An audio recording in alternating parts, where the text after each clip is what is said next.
Can we stop pretending playing support in Marvel Rivals requires skill? Just right on the table. That's crazy. This guy's Disciple of Necros, I guess, or I don't know. It does require skill. Fundamentally, all these roles require skill. I think what support players kind of need to realize is that their threshold on playing the game is much lower than like DPS and tank. And I think this guy, the guy in the comments says, as a support player, it takes skill, but a majority of it is game sense, positioning, and ability time, which is what every role requires. I agree. People think it's hard because these things matter way more when you're one or two of the players who can heal, but mechanically, it's the lowest skill floor by far. Yeah, mechanically it is 1000%. You can't even make that argument. But like all of these things that this person highlights, like the game sense, positioning, all this stuff, you have to do that on top of battling directly out with your counterparts. So what do I mean by this? Rarely are supports fighting each other, right? Like think about it. Supports don't fight each other.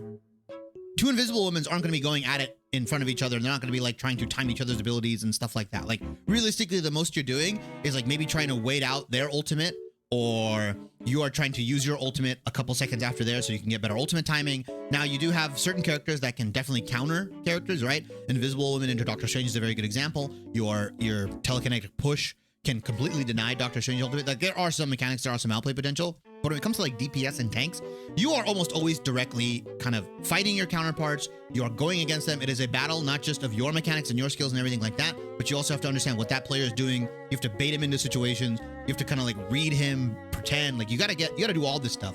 Two tanks going at it, fighting for space, playing around space and doing all this stuff. It's like a battle, right? It's a tug of war.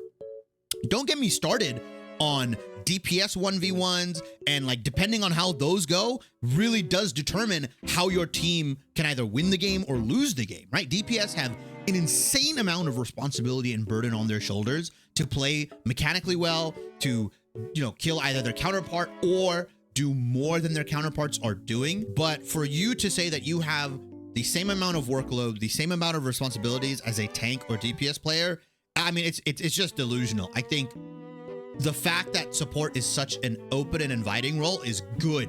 That is a good thing fundamentally, but you cannot be delusional and say that like my role is the hardest or my role is harder than DPS and tank. And a lot of support players can't climb on other roles because of the extra burden, the extra responsibility you have in tank and DPS.